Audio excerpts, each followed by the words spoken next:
Hey guys, welcome back to ED Figure Unboxing. If you're finding me for the first time, don't forget to like the video and subscribe to the channel so you won't miss the future content. And in this video, we're going to take a look at the Figma number 372, Seto Kaiba from Yu-Gi-Oh! Duel Master. And I'm not the biggest fan for Yu-Gi-Oh! But I definitely love the anime, I love the characters, so I think I'm going to go all in for the line if they decide to make more.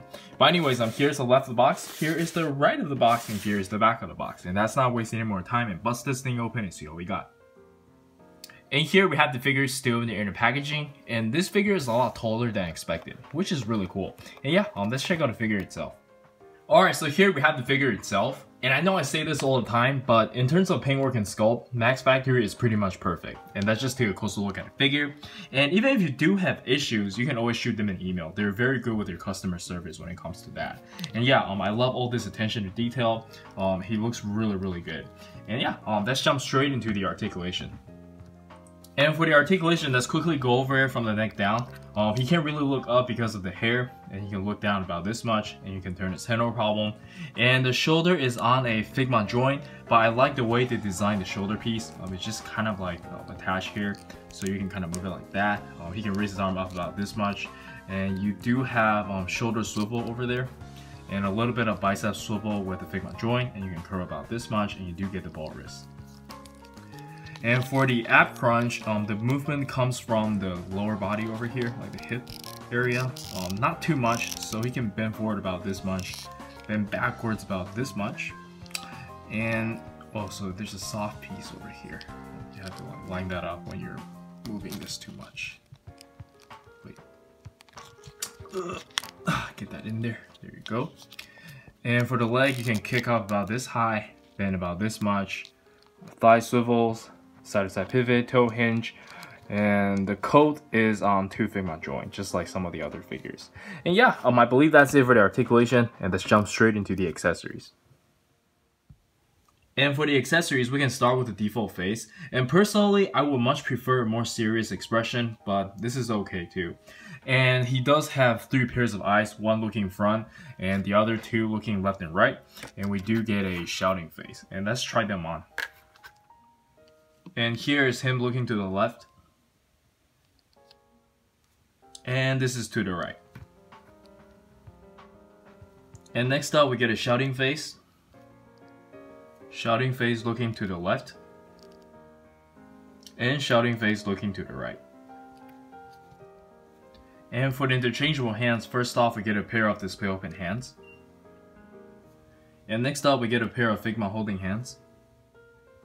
And next up we get a pair of hands to hold the Yu-Gi-Oh! Cards, but for some reason I got 2 right hands, so I might have to contact Good Smile. And then we get 1 right hand pointing finger.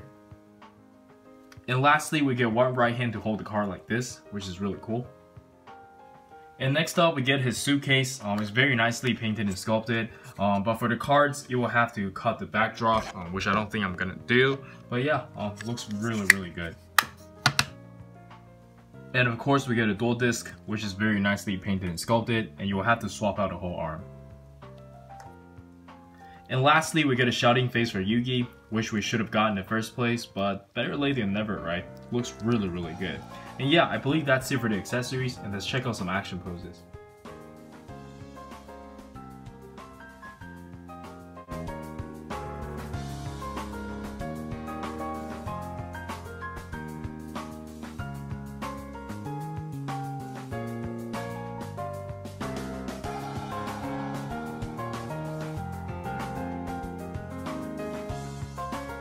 Anyways, that was just some quick posing, and I hope you guys enjoyed them. And I literally just got my replacement for the card holding left hand. So the review actually took longer than I wanted to be. But anyways, let's check out some size comparison. And for the size comparison, let us start with the Figma figures I have around, and I think they look amazing together. And over here, I have Yugi using the shouting face, which looks really good. I am in the middle of reviewing Lancer, so keep an eye out for that. I think that's my next review. And one thing I noticed is that Figma figures are getting a little bit bigger. So I think with the price increase, they make their figures bigger. Well, I guess that's okay, right? But anyways, let's move on. And next up, we have some good old Dragon Ball SH fig arts. And then we have some Naruto SH fig arts, some American IP SH fig arts, and then we have some Masco 112 Collective, which I think they scale pretty well together. And lastly, we have some Street Fighter's SH fig arts, and let's jump straight into the final thoughts. Alright, so for the final thoughts, I think this is a really solid figure. So if you're a big fan of Yu-Gi-Oh!, this figure is definitely a must-have. Beautiful paintwork, amazing sculpt, and he does come with a okay amount of accessories. My only gripe will be the lack of faceplate, but there's nothing we can do about that. And I don't really like his skirt pieces. Probably one of the most annoying one I've dealt with over the years. But yeah, I think that's it from me. Do let me know in the comments on what you think. And this is Eric. Don't forget to like and subscribe and follow me on Facebook and Instagram. I'll see you guys next time. Peace.